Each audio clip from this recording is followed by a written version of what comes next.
குடிக்கவா முறப்படி சமைக்கவா எலும்புக கடிக்கையில் என்ன கொஞ்சம் நினைக்கவா மஞ்சோறு ருசிக்கவா சமைச்ச கைய கொஞ்சம் ரசிக்கவா முடக்கத்த ரசம் வச்சு முடக்கத்தான் பாக்குறேன்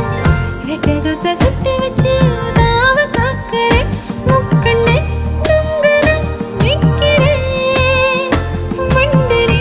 கங்கையே கேட்கிறேன் சர சர சார காத்து வீசும்போது சார பார்த்து பேசும்போது சார